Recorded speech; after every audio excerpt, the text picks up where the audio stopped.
It's really gaining prominence now, this whole idea, the Ark of the Covenant. My name is Harry Moskoff. I've been doing this for over 15 years, maybe 20 years. It started out by looking for where the temples were located on the Temple Mount, the proper location. And then it started to go underneath the Temple Mount, and that's how I started to get very, very interested into where the Ark of the Covenant is. When I wrote this book, The Ark Report, about 10 years ago also. And that was very well accepted. The Secret of the Century. We also made a movie, which won an award right over here, the Gold Remy Award. I produced that movie based on this idea of finding the Ark, and it's a science fiction movie, but it was around the same idea that, you know, it's underneath the tunnels of the Temple Mount. So I did all this research where the tunnels are. There's over 50 tunnels underneath the Temple Mount. Which tunnels and how we got there, using topographical evidence and archaeological evidence. It's a whole theory of where the Ark is and where the temples were based.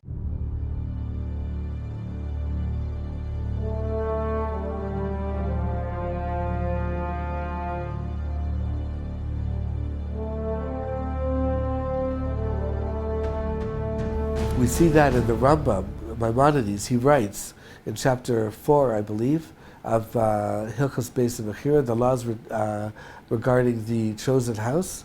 So he writes there specifically that when King Solomon built the temple, he had a blueprint that was handed down through David, his father, and other prophets, that there should be a secondary chamber directly underneath the Holy of Holies.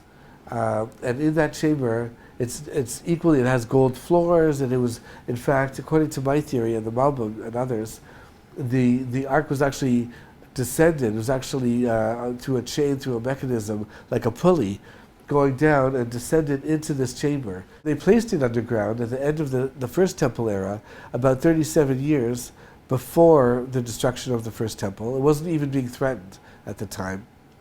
It was lowered. So the only people that knew were the king and the high priest, and a bunch of other priests that, over here, that helps carry the Ark. It was only the Kohen Gadol, the high priest, that goes once a year on Yom Kippur. Wow, there's no Ark, you know? He still has to do his duty, right? He has to bring the incense, etc., sprinkle the blood and all that, but in the place where it was, in the exact place where it was, but underground. Because if it wasn't there, like directly beneath, then the Kohanim, the priests, we wouldn't be able to do our duties. It says that has to be there, and the Mizbeach, the sacrificial altar. Both of them have to be there. This is in Zvachim, Tractate Zvachim, in order for the temple service to be carried out.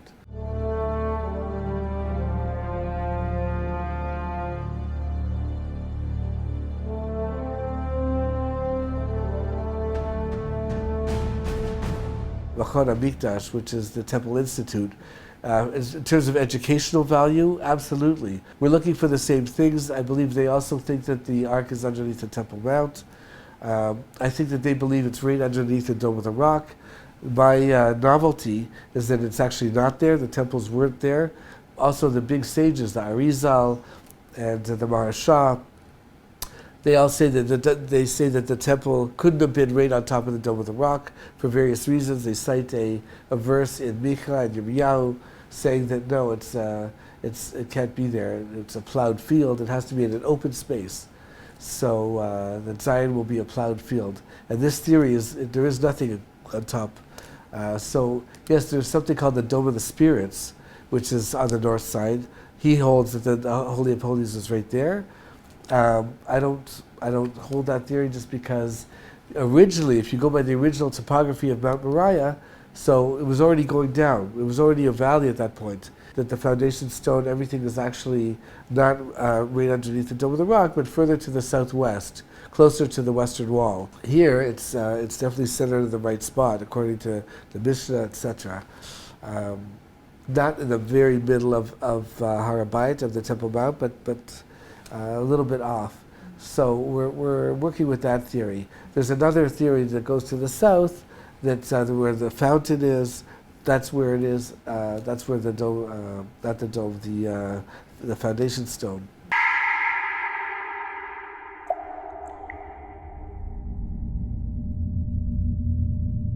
in 67, and then again in 1981, the rabbis, Rabbi Getz, and other rabbis. It started off with Rabbi Goren in 67 after the Six-Day War. So now, Israel had sovereignty. We still do, but we were able to do whatever we wanted. And so they did dig into tunnels in what's called Warren's Gate. I have the stories in here, fascinating stories. And they went in, and then they did it again in 1981 during the Second Lebanon War, and or right before it.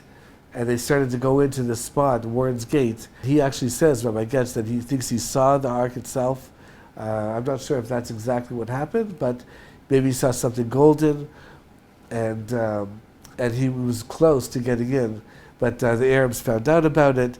Teddy Kollek, at the time, the mayor, leaked it out, unfortunately, and could have been, he was almost lynched by the Arabs. But then the wall there into the Temple Mount, so they sealed it up. And but sure, yeah, there's over 50 tunnels underneath the Temple Mount.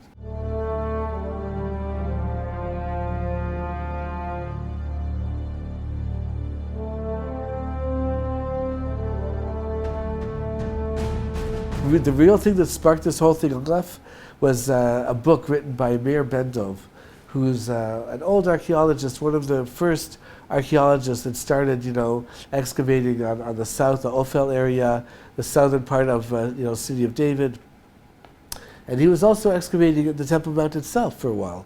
I think this is 1981, 1984, in that area. And he writes that he discovered a tunnel that my ancestors used in the Herodian temple when a Kohen would be impure.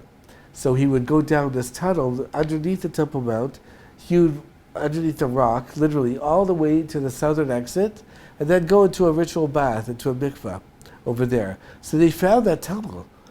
And I actually also found it's underneath the monumental staircase, what's called, in the Davidson Park. I don't know if you've been there. But if you look down and you go where you're not supposed to, and I was completely by accident. I went over there with a tour group, and of course my wife is screaming to me, "Oh my gosh, there's security, they're all running." Every archaeologist who holds his salt has been arrested at least once. and there's no question about it. You have to be willing to take risks, But I was able to see the opening, which is incredible, where these priests 2,000 years ago went out and went into, I was there actually, and went into, by accident, into this area. So that's one tunnel that goes, if you follow it all, it's sealed in the middle. But if you follow it all the way through and you go up, we'll know exactly where the temple stood.